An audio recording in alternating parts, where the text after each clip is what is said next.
Peace. What it is. Got my feds on today, baby. Got a book, man. I had this book for. Oh, it's mirrored. I don't know if you can tell what it says. It says Gods of the Cataclysm. That's what the book is called. It's I never noticed that the camera was mirrored. Like, weird. Anyway, it's called Gods of the Cataclysm. It's about the cultures that were around before the Great Flood, in which there is evidence of a Great Flood. Look it up. All right, and like all cultures have stories of a Great Flood. It's in this book. This book is all about our history, man. Like, DNA wise, Europeans don't go back no further than 6,000 years.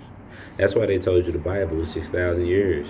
You know, that's why they say the earth is six to 12,000 years old or whatever in creation, even though in evolution it's 4 billion years old. They can't get their shit together from nothing.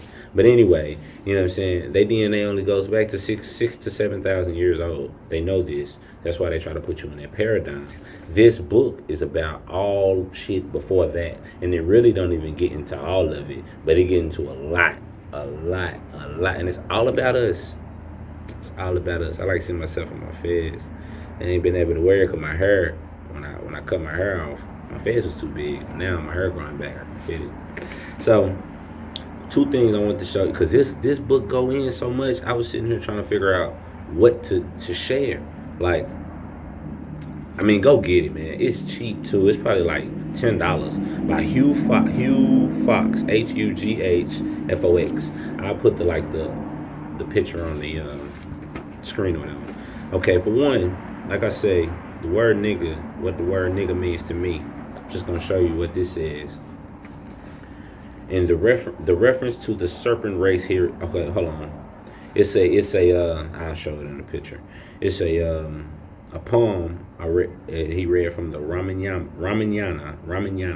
That's a Hindu story, like a Hindu mythology, like your Bible. Okay, moving up through the second oldest stratum of Indian literature, I encountered a continuing war between the invading Aryans and the original Dravidian Indian cultures. In the epic, various of these non-Aryan tribes are mentioned. Among them, one that seemed just another northern Indian tribe until I read the Ramayana, referring to the Naga. Okay, near, I can't pronounce this word, stands the place where dwell the hosts of the serpent race, a broad-wayed city walled and barred, which watchful legions keeping guard. The fiercest of the serpent youth, each awful for his venom tooth. That's how them young niggas in the hood.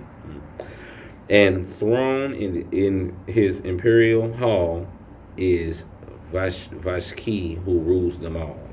Okay? And it says, that was the poem. Now he says, the reference to the serpent race here is crucial. Naga is Sanskrit for cobra. The Nagas were the snakes, the cobra people.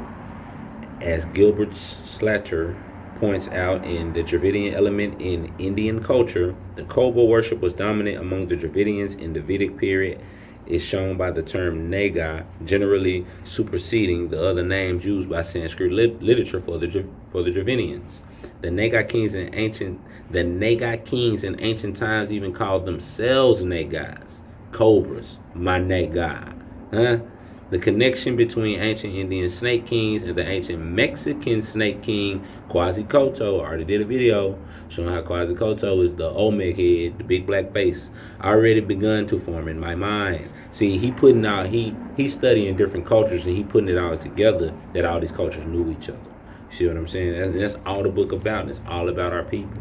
Now, the main thing the whole point of me doing this video is, and I could go, oh man, Jesus Christ, hold on, before I do that, let me just go to this real quick. The Phoenicians, that is very important.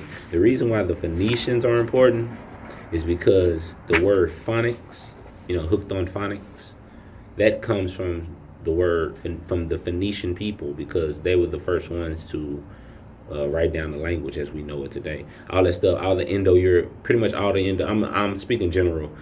Somebody that's very technical and getting to, this is that and the third can probably argue me down on this.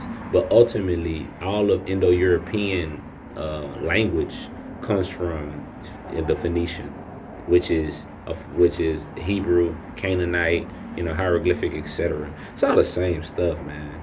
But damn, hold on. Where is it?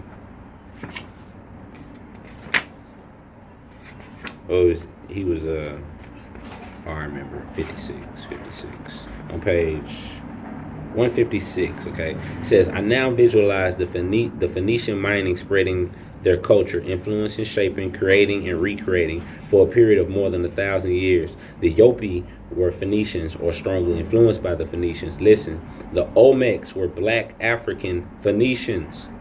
Watch this. It literally says this. Or escaped Phoenician slaves. See how they do? The Caribs were strongly Phoenician influenced. Even their boats were basically Phoenician ships. Okay? So, okay. Phoenician, the Olmecs were Phoenicians.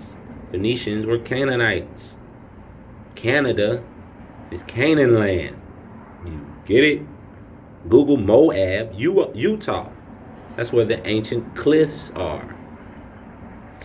All right. Now, back to the point. The whole point, and I'm going to show this so you can see it. I'm going to read it first, and I'm going to show it. The pre-Columbian dimensions of black Africa. There were, for example, terracotta heads in Guerrero of Negroes. And they talking about, when they say pre-Columbian dimensions of black Africa, they're not talking about Africa. They're talking about, over here. Okay, and because Guerrero is Mexico or some shit. And the associated with, hold on. Okay, it says there were, for example, and associated with these Negro heads, all right, listen, was a whole gallery of portrait heads wearing exaggerated, very important, fezzes.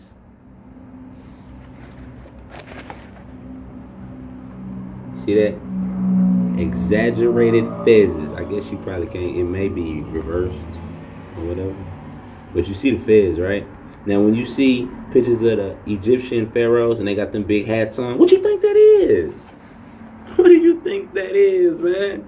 And of course, the king's fez gonna be bigger than everybody else's. He's the king. Okay, so you see. So how is that Turkish?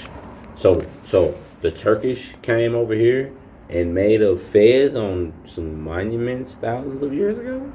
Come on, people. Grow up, man. Grow up, man. So, so I had to rock my fez for this one. Islam to my Moors. Peace and love. Take it easy.